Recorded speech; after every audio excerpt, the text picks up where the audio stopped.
All right, welcome to episode 2. There is a episode 2, what do you know, of Arjun explaining things on a piece of paper. Today's topic is going to be, what can you afford? Get it? Afford. So there's two takeaways that I'm going to want you to take away from this video, or I hope that you'll take away. I'll go over them at the end of the video here. But basically what we're going to do is we're going to compare what it would take to buy a car, a Ford Model T in 1921, and then what it would take to buy, a Ford EcoSport. I went and looked on Ford's website, and this is the cheapest car that they had today. If you wanted to buy that in 2021, what would it take in terms of dollars, gold, and silver? Okay, so in 1921, the Ford Model T, it was I think it was the year just before the Ford surpassed 1 million units in production, and back then the cost of a Ford Model T was $325. So for $325, you can go and buy yourself a Ford Model T.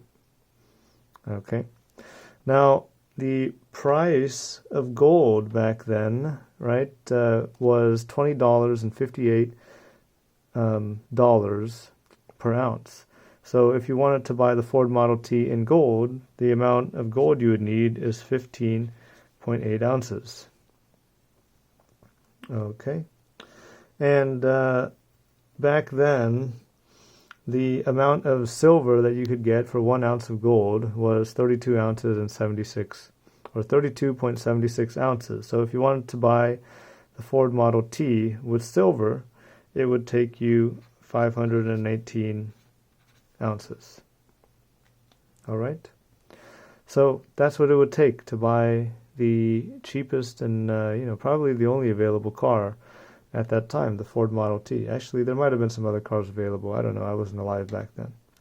But if we look at the Ford EcoSport today, the MSRP for this car is $19,995.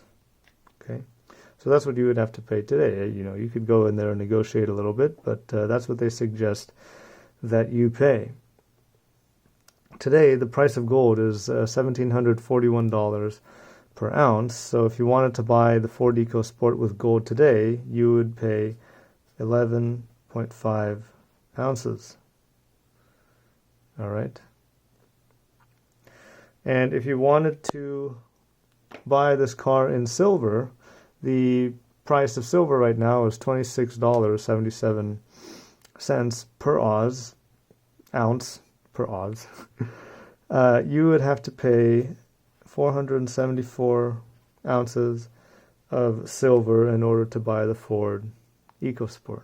Okay, so now that we have these numbers on the piece of paper here, let's just compare them really quick, right?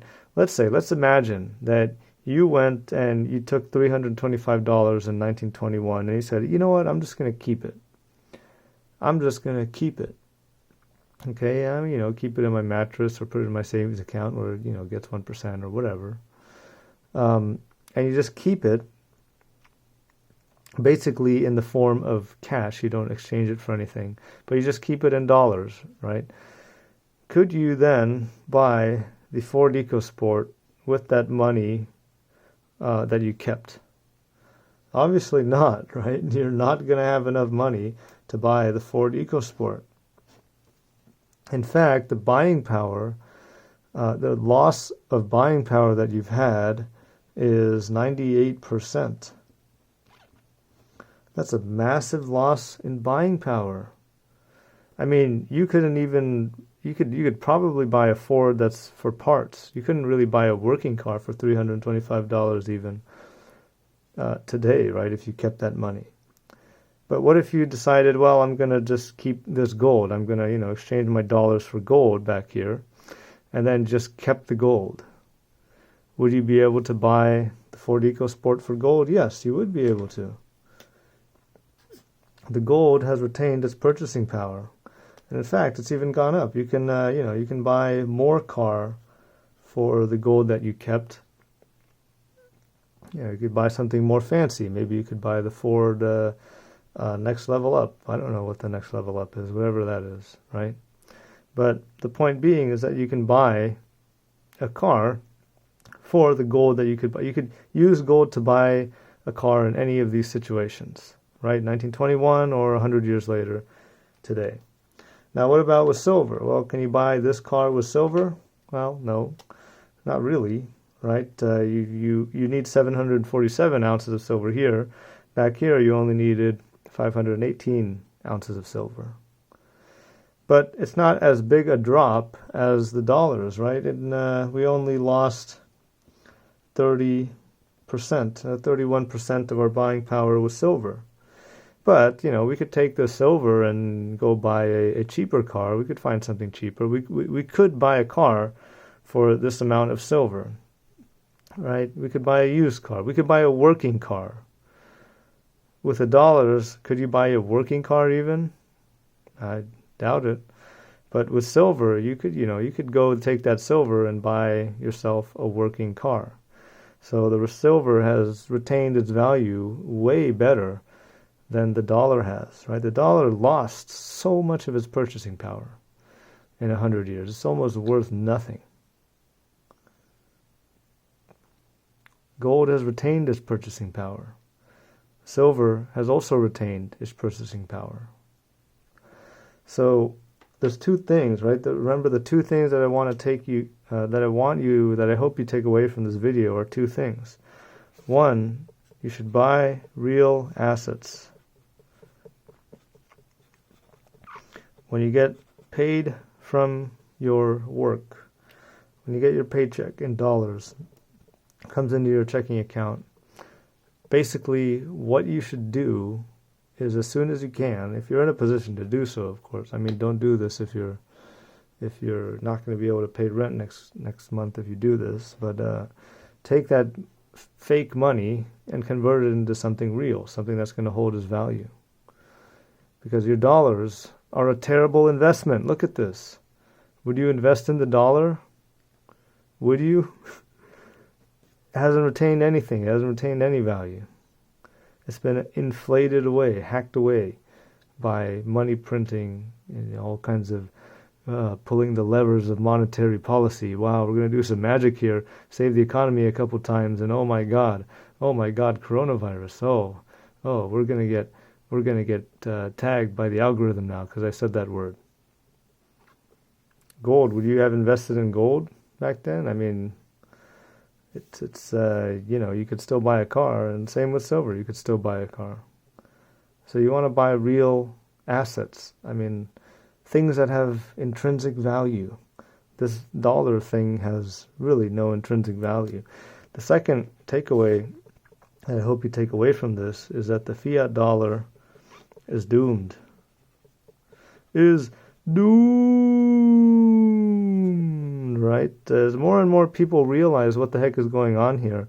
And if you look at the last video, or the first episode of this, where I talk about how the IRS and the Fed, they basically have legalized theft from you, right? And that had to do with exchanging gold from one to another. Like if you bought gold here and sold it over here, yeah, you'd pay a bunch of taxes. But what are you paying taxes on? You're paying taxes on some inflated amount that's not really real. As more and more people realize this, they're going to say, well, wait a minute, the dollar sucks. This whole system, fiat currency, it's not doing me any favors. It's not helping me get ahead. It's worthless. It's worthless. Why would I continue to participate in this? That's why you're seeing so many people, right now, there's a crazy amount of people trying to buy silver. Like the dealers cannot keep up with the demand.